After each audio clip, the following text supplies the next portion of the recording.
Welcome to the Deep Wealth Podcast, where you learn how to extract your business and personal deep wealth. I'm your host, Jeffrey Feldberg. This podcast is brought to you by Deep Wealth and the 90-Day Deep Wealth Experience. When it comes to your business deep wealth, your exit or liquidity event is the most important financial decision of your life. But unfortunately, up to 90% of liquidity events fail. Think about all that time and your hard-earned money wasted. Of the quote-unquote successful liquidity events, most business owners leave 50% to over 100% of the deal value in the buyer's pocket and don't even know it. I should know. I said no to a seven-figure offer and yes to mastering the art and the science of a liquidity event. 2 years later, I said yes to a different buyer with a 9-figure deal. Are you thinking about an exit or liquidity event?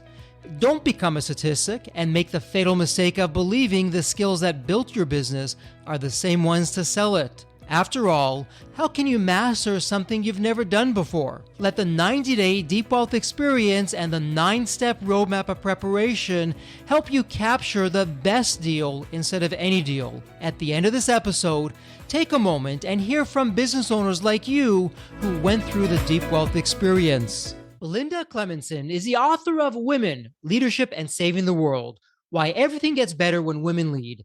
As founder of the Women's Leadership Intensive and co-founder of Leader Coach Intensive, she has dedicated over 25 years to developing women leaders. Belinda champions the belief that women are key to global change, bringing unique skills and perspectives. Her work focuses on inspiring, empowering, and equipping women to lead with authenticity and purpose.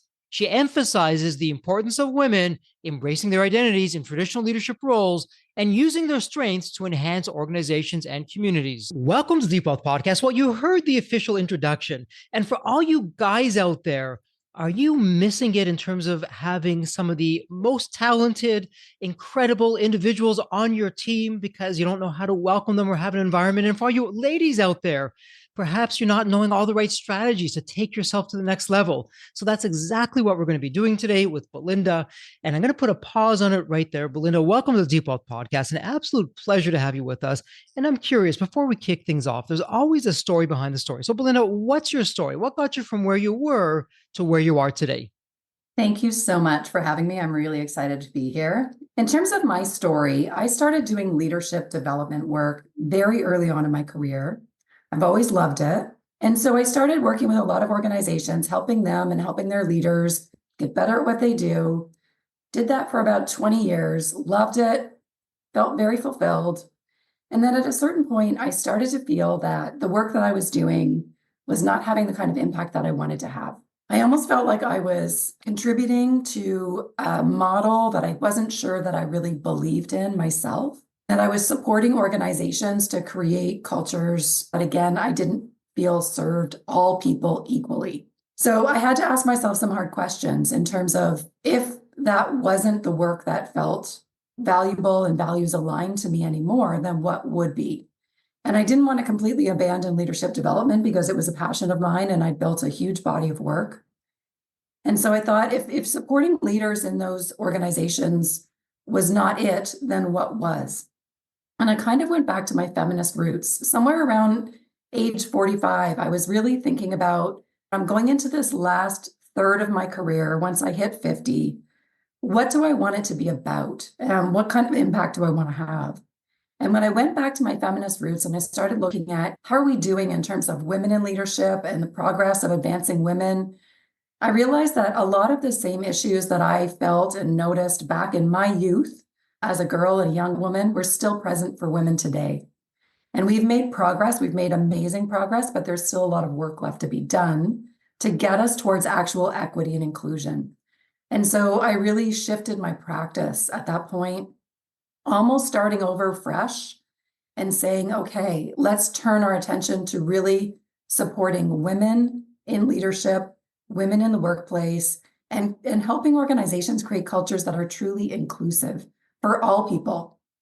And interestingly, the research shows over and over again the business case and the outcomes of inclusive cultures are not just better for women, and for other groups that have been historically underrepresented, but actually for everyone. And there's tons of examples of that. Wow, a lot to unpack there, but let me ask you this. There's a lot of noise around this, and I'm not so sure if social media has helped or hurt the cause. When you say gender and inclusion and gender equality, it brings up all kinds of mixed emotions. So, from your perspective, I would love to take that noise out of there. And if we go back to when we had the women's movement and things finally started to move forward, and you actually take it forward to today, what's working and what hasn't worked from where you stand? Yeah, so that's such a good question. I mean, I think if we think back to early waves of the women's movement and early wave feminism, it was really driven a lot by white women with a fair amount of privilege. And so even when we think about the 1950s housewife model, that men go out to work and women stay home, that actually that model was only true for a subset of the population at any time, right? Those who had the economic stability to be able to have somebody at home, for example. So that early wave feminism didn't include all women. And certainly, I'm sure you and all your listeners out there have been really hearing a lot these days about how we're really understanding gender in new ways. So it used to be extremely simple, right? You're a man, you're a woman, that's gender. It's extremely binary. We don't talk about any other sort of dimensions. Now we're talking about gender spectrum. And we're talking about how there's a difference between biological sex, which is you're born female or you're born male, and gender, which is primarily social construct, right? It's all the things that we then attach to that biological sex. So if you're born a girl, we attach all kind of meaning to that and traditions and even clothing and toys. And then we have a different set of things that we attach to maleness. And so, as you talk about that, I want to bring it into the world of business culture. I've spoken to many smart, successful, driven women, and the stories that they share with me when they're comfortable enough to share with me of how they were treated in the workplace, it is abhorring at some of the most respected institutions as well. In some industries, I would suspect are worse than others, where guys would come in and just say comments or make references, or the way that they were treated really made it that much more challenging for women.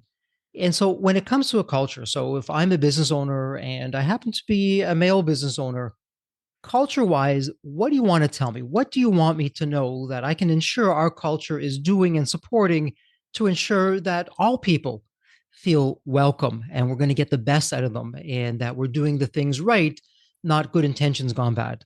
I love this question. So, I think we throw our way around these terms like DEI, diversity, equity, inclusion, and expect that all business owners or all leaders and managers are going to know what to do with those things. And it's really not the case. So when we're talking about diversity, we're just talking about the representation of different groups of people. So that could be gender, age, neurodiversity, race, you name it. That's just a fact, right? So diversity just exists. And more we're seeing that we have more representational diversity in our workplaces, which is great. Equity is the next piece of the puzzle, which is once we understand that we have diversity, meaning different groups of people with different needs and different perspectives and experiences, then it begs the question, how do we set up our systems in our business so that we provide equal opportunities for everyone who's there? Which means that it doesn't matter sort of what your identity is. Let's take male, female as an example. It doesn't matter if you're male or female, you still have equal opportunities, and that gender is not going to impact any outcomes for you, whether you get promoted, whether you get heard, whether you get harassed. So once we set up our systems in such a way that everyone has equal opportunity to those same outcomes, then we've got some equity. Definitely not easy to do. Absolutely not. And by the way, for our listeners, in the show notes, there will be a link to Belinda's book, Women, Leadership, and Saving the World: Why Everything Gets Better When Women Lead. Love that bold statement. And isn't that the truth? And in the start of the book, you say a very bold statement, speaking of bold.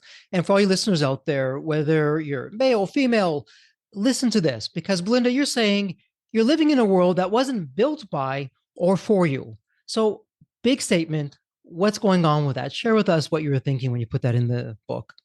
Yeah, we've got what's happening current day in the world, but we've got this long legacy of history.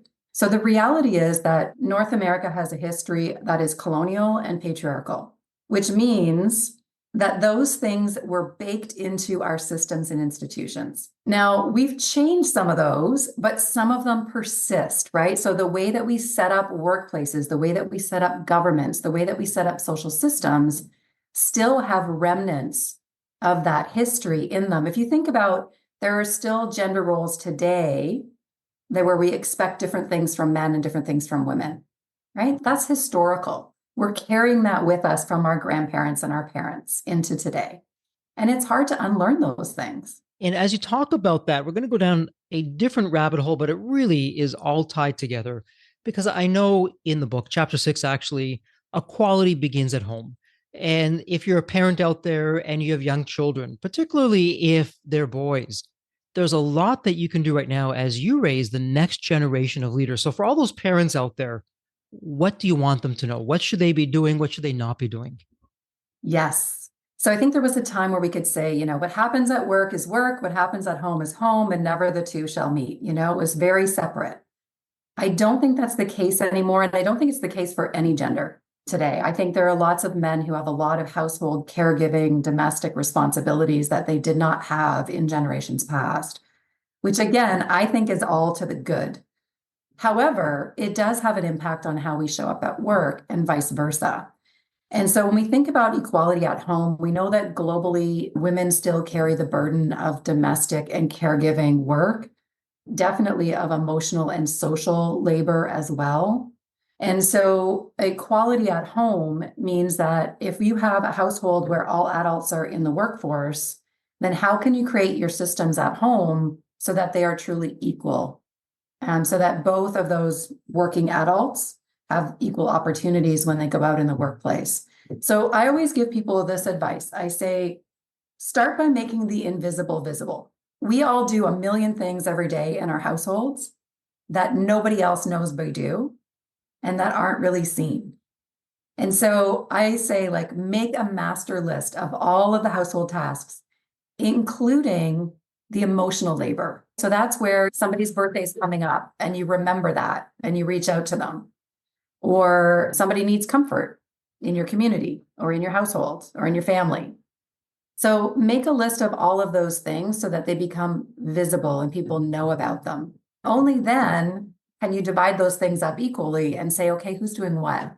And you can either do this at certain points, like we usually do it at the holiday season, because that's a huge amount of additional labor that happens in most people's houses.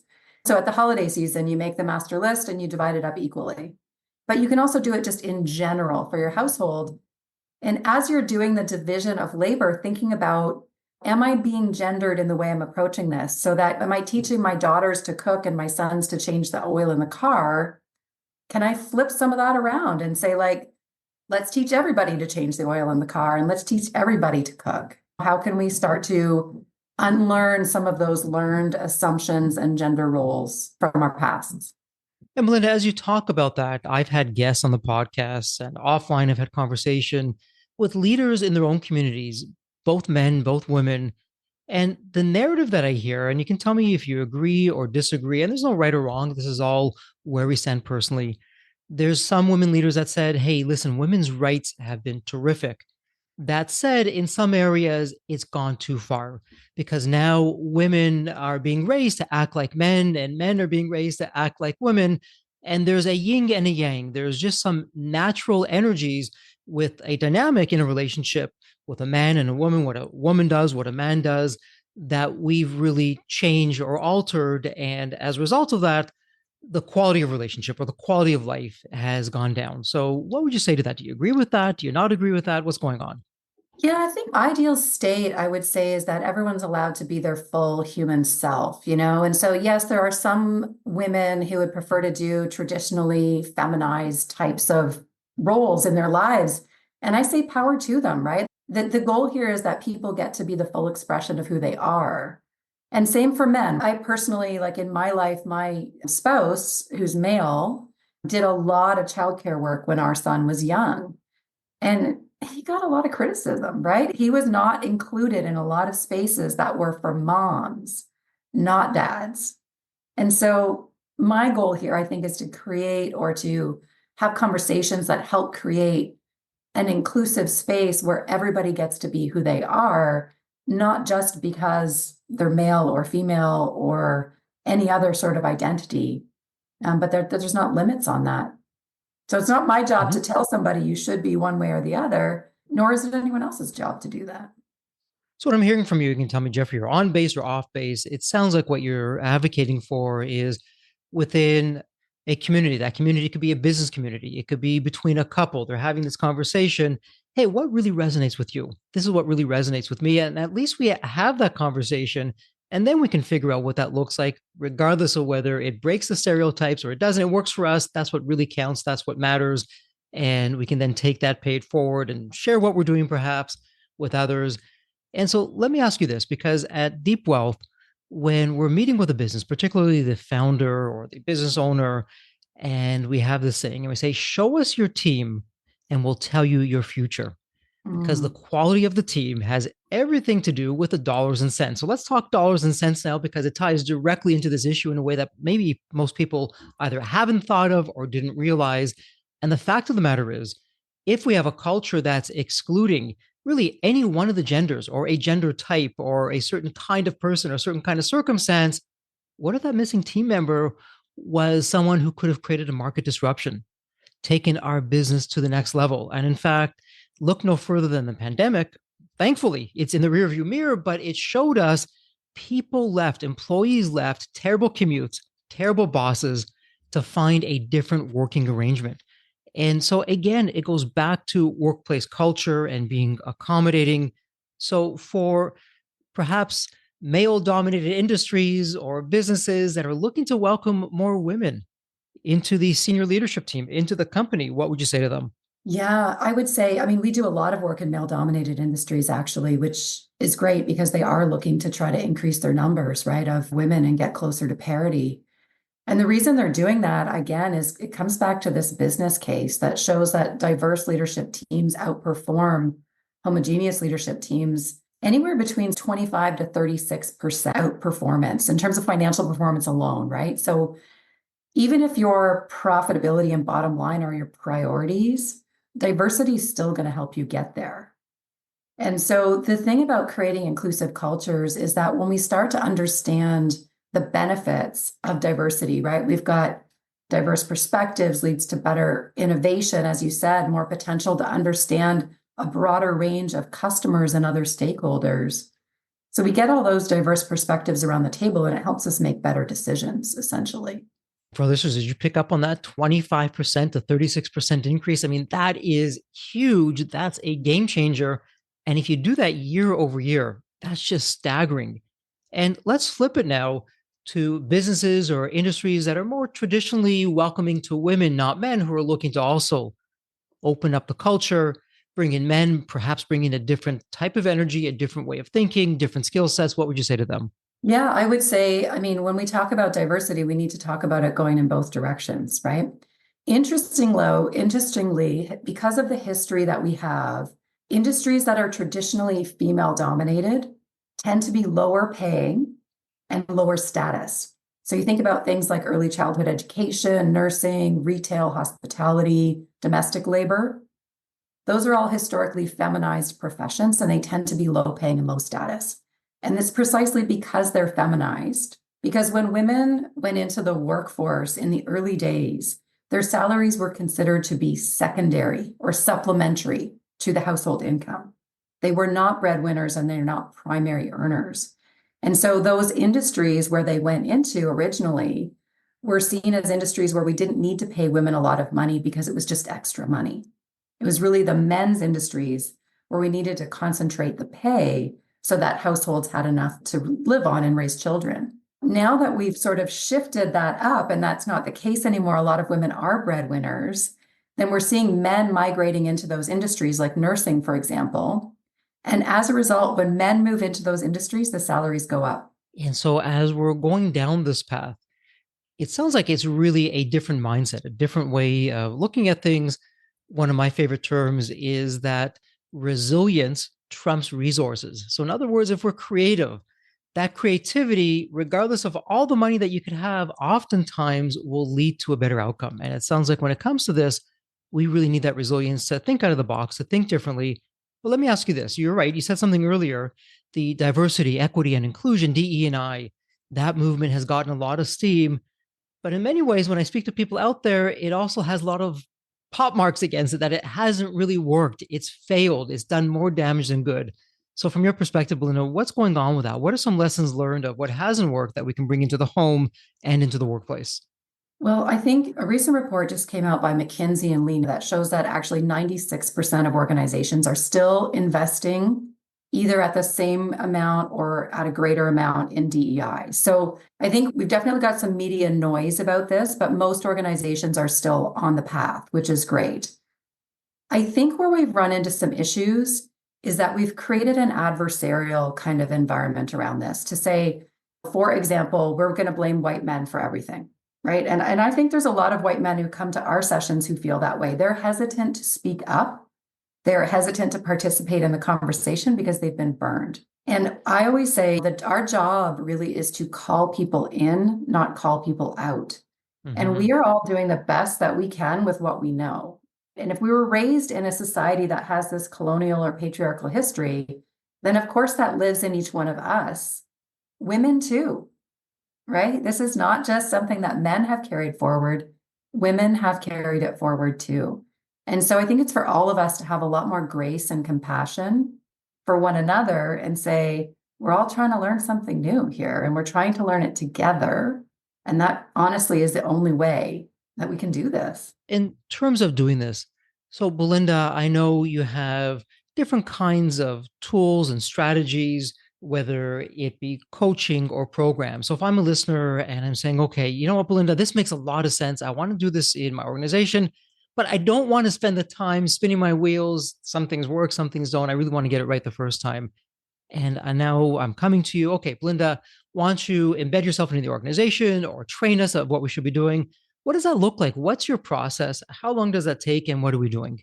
Yeah, so I think in the early days of this work, we'll send all the women to a program, we'll train them up, and then that'll fix the problem.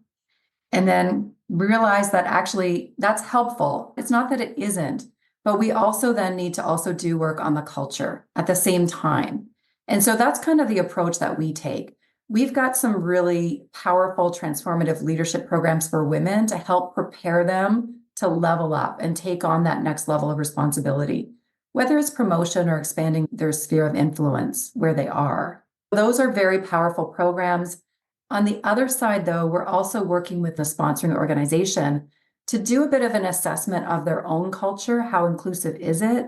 And then to help them build a more inclusive culture, whether that's through things like training, but also things like pay equity reviews are something that we recommend, or really tying this stuff to strategy and to measurement, because those are good business practices. Why would we not apply those to an innovation challenge like this one, right? An innovation challenge like inclusion. Terrific. What gets measured is what gets done. And here you're talking about some KPIs that we can look at.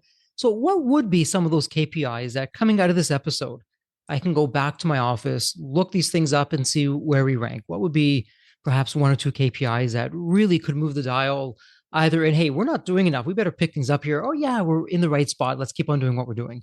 So depending on the size of your organization, you can do a leadership assessment. And that's sort of looking at the various levels within your organization. What do you have there in terms of diversity? You can, now it's sensitive to collect certain demographic information. I get that. So it's not like you can do a questionnaire and ask all these questions necessarily, but you can do a bit more of an informal review and say, how are we doing? And identify, is there a particular rung on that leadership ladder that's broken for a particular group of people? For women, say, is it that we don't have any women in the executive level? Is it that we don't have any women in that first layer of management? Where are our biggest gaps in terms of equality and parity? Just looking at that is a great snapshot of saying, like, let's get some data here, even if it's informal data, and start to assess how we're doing. And so we're going through that and love what you're suggesting out there.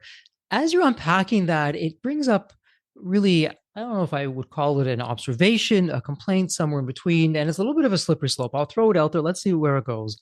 There's some people who perhaps haven't had the best experience and now they're taking a shot at this whole movement and what to be doing. And they say, look, Jeffrey, if I follow what I'm being told that I need to hire, in this case, let's say a woman for this position, even though I may have a more qualified, I may have a better suited individual who's not a woman. And so, what would you say to that, Belinda? Because I hear that a lot, and often it becomes the underpinning of, well, that's a good reason why we're not going to do this because we just can't win. Yeah, I hear that argument a lot too. The argument that there aren't enough qualified people or that it's not meritocratic to do so. And the reality is, if we look at, let's look at politics in Canada, just really quickly as an example. Right now, out of all of our first ministers, which include premiers of all our provinces and the prime minister of the country, we've got one woman, right? And we've got two people that are not white, two men that are not white.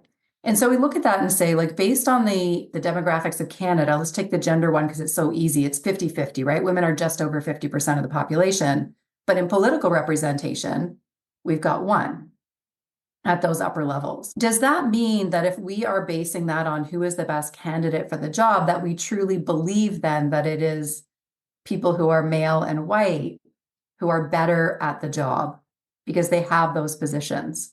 So it starts to then bring into question, is that meritocracy or is that legacy? Is it history? Is it old, outdated attitudes? I think whenever we get into these questions of qualification or meritocracy, we have to start to figure out what are the assumptions underlying that? And are they true? Sometimes we might find that they are, or we might find that they're not. But these things, like, I think it's this idea of challenging with critical thinking how things are, using some of that data, right? We have this picture of like one woman first minister and saying, why is it like that? What needs to change there if we were trying to get to representation? And so, really, it sounds like it's going back to mindset, whether it's on the home front, whether it's in the business, it's taking a step back. Hey, let's be open.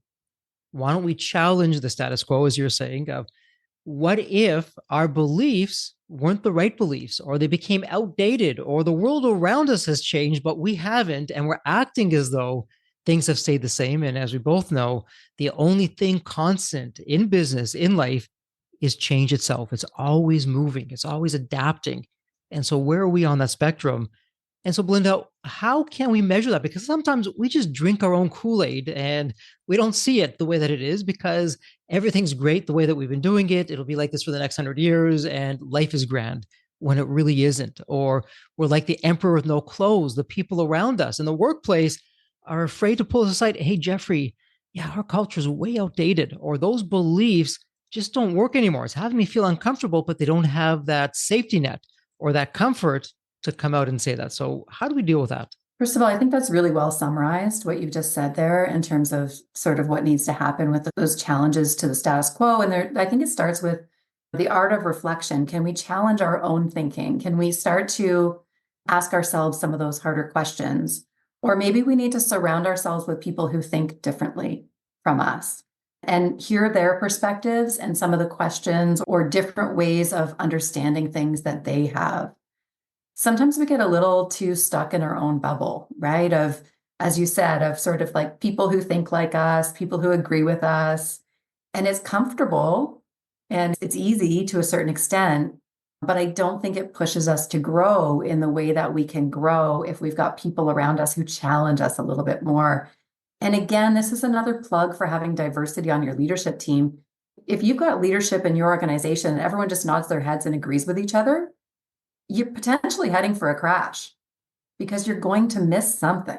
So coming out of this, Belinda, what I'm hearing, it's really a few things. Number one, if a business doesn't have this already, bring someone in at a senior leadership level who's different, whatever that different may look like, but who's different than what's traditionally been in the company.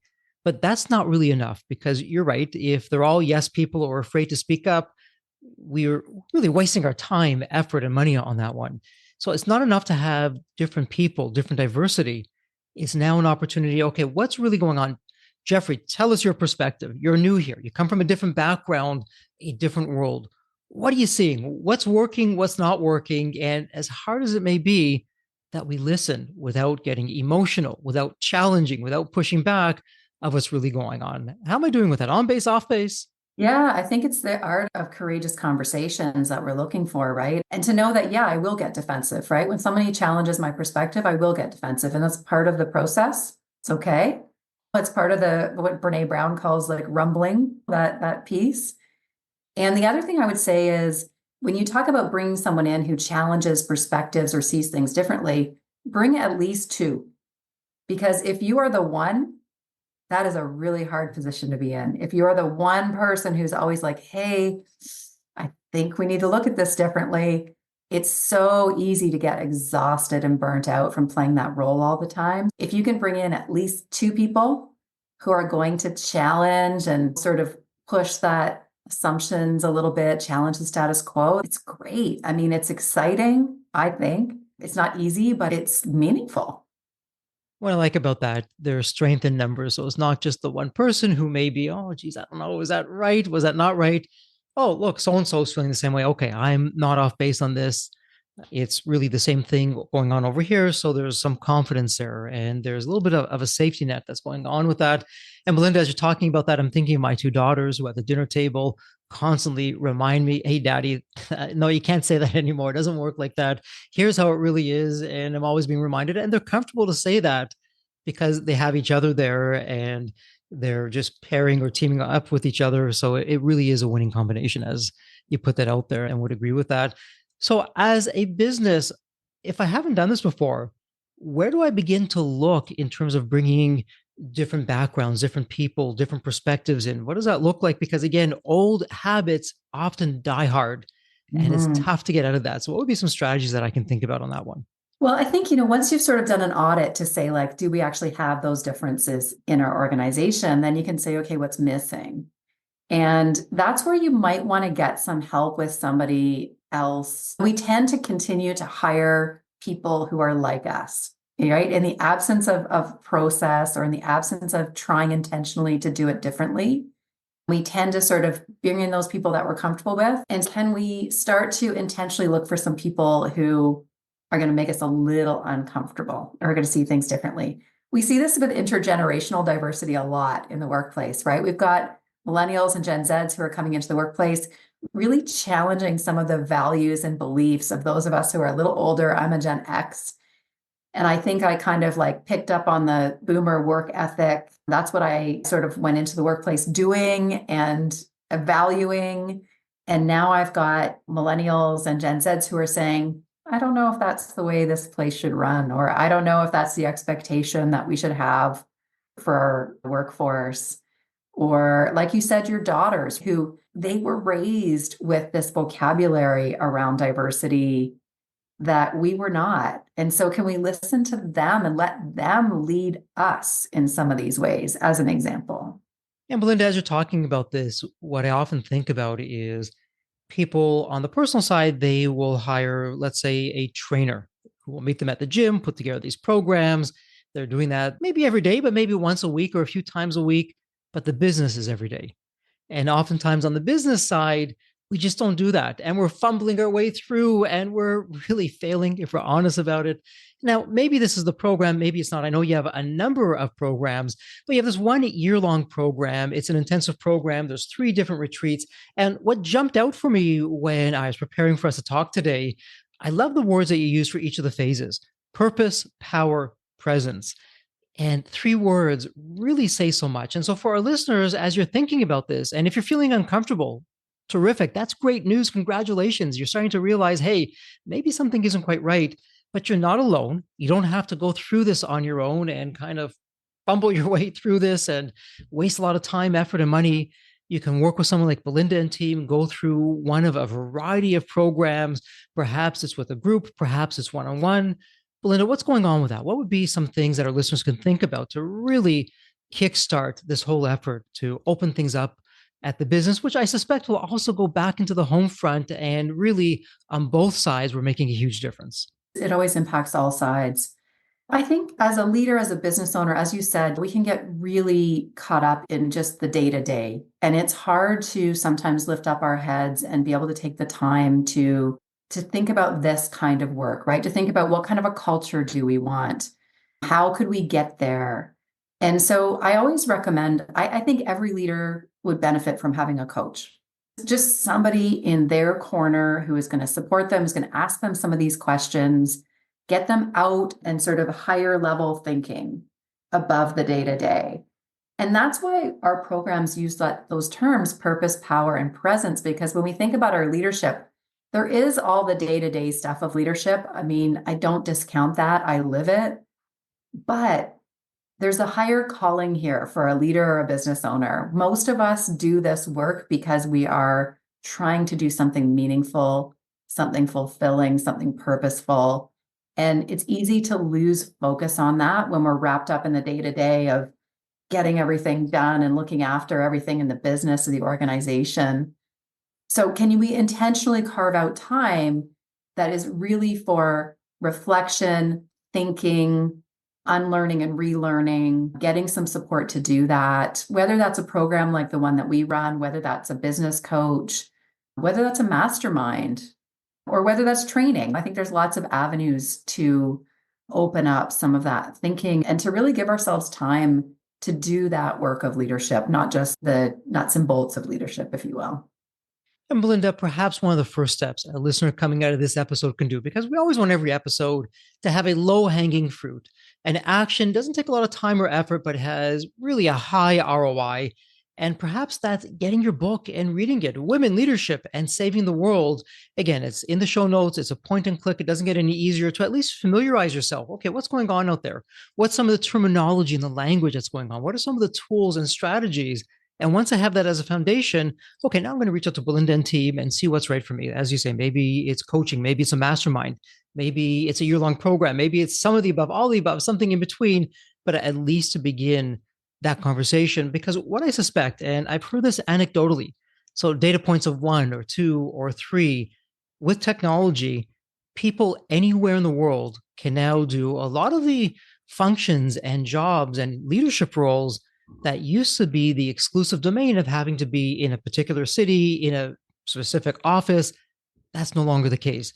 So as employers, it's a very real thing where our team, our future team, and our ability to keep world-class team members, attract world-class talent and keep them as well, it all goes back to the culture. Are we a welcoming culture for everyone? Are we only welcoming for certain types? And now we're really our own worst enemy and we're losing out. So there's a lot at stake here. We'd love your thoughts on that.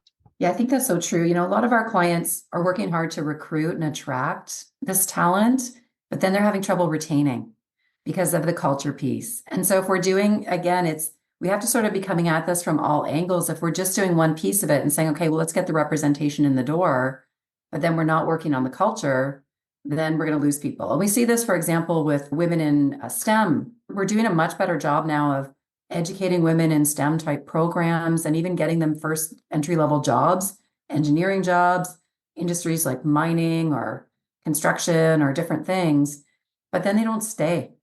So the numbers drop off radically after the first year postgraduate for those women because the culture piece isn't done, right? The culture piece isn't there.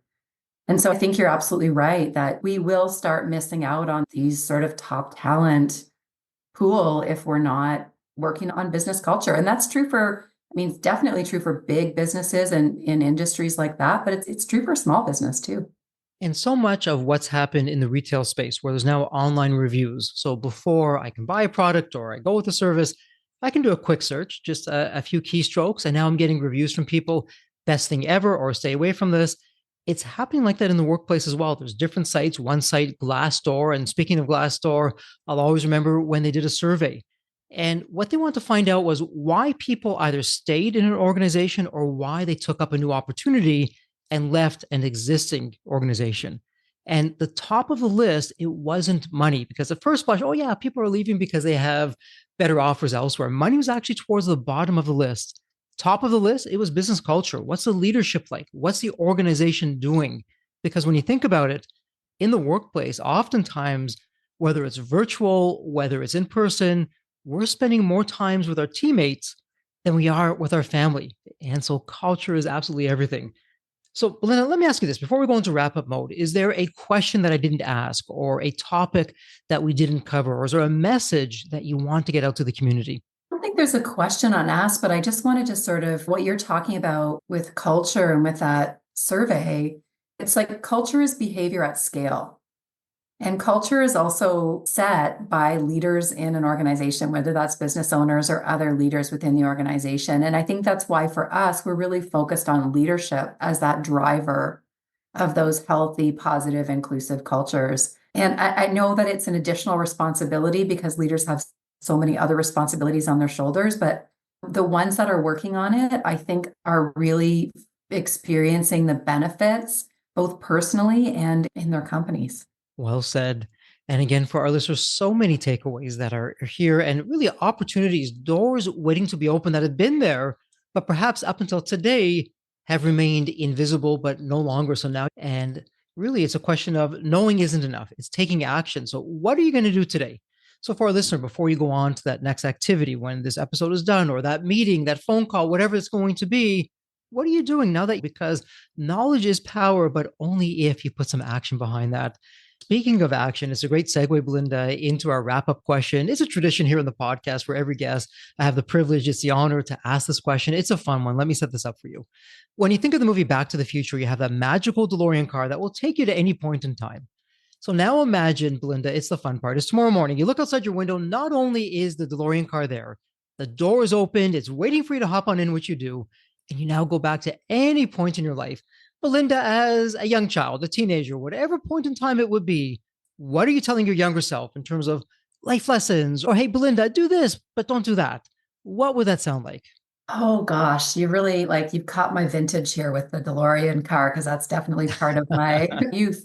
I think if I was going to go back, I would say what you're thinking, the way that you see the world is valid. Some people are going to try to tell you that it's not, but you need to hold strong and really believe in yourself and believe in your own perception of the world, because that is not only important as a person, but it's also important to bring it to the table. Terrific advice is really believing in yourself and how you see the world, because how often does social programming try and take this away from us?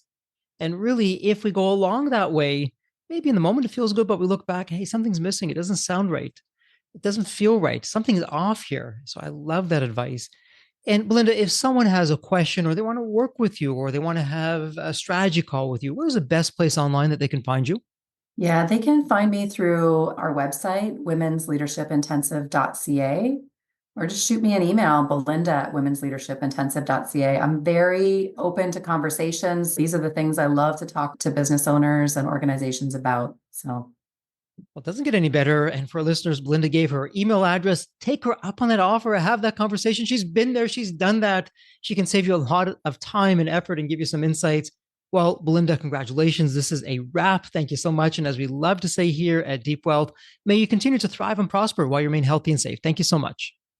thank you so much. But thanks for a great conversation. The Deep Wealth experience was definitely a game changer for me. This course is one of the best investments you will ever make, because you will get an ROI of 100 times that. Anybody who doesn't go through it will lose millions. If you don't have time for this program, you'll never have time for a successful liquidity.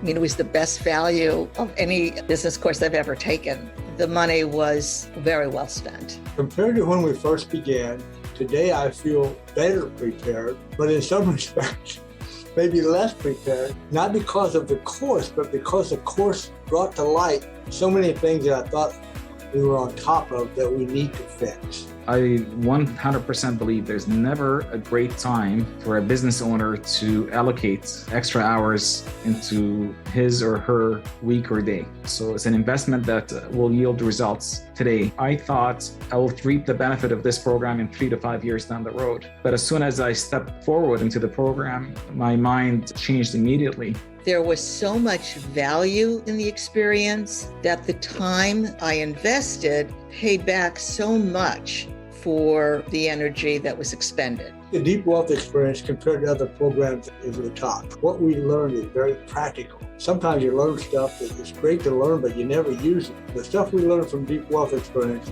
I believe it's going to benefit us both. I've done an executive MBA. I've worked for billion-dollar companies before. I've worked for smaller companies before I started my business. I've been running my business successfully now for getting close to a decade. We're on a growth trajectory. Reflecting back on the Deep Wealth, I knew less than 10% what I know now.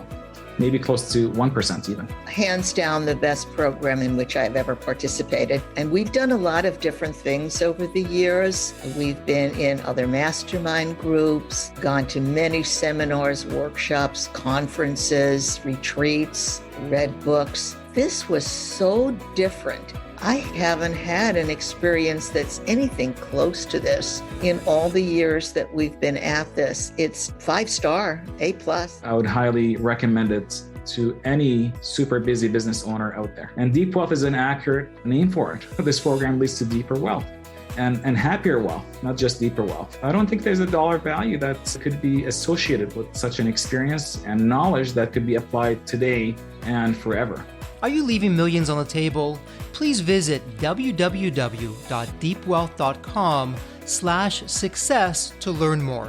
If you're not on my email list, you'll want to be. Sign up at www.deepwealth.com/podcast. And if you enjoyed this episode, if it added value, if you walked away with some new insights and strategies, please leave a review on your favorite podcast channel. Reviews help us reach new listeners, grow the show, and continue to create content that you'll enjoy. And as we wrap up this episode, as always, please stay healthy and safe.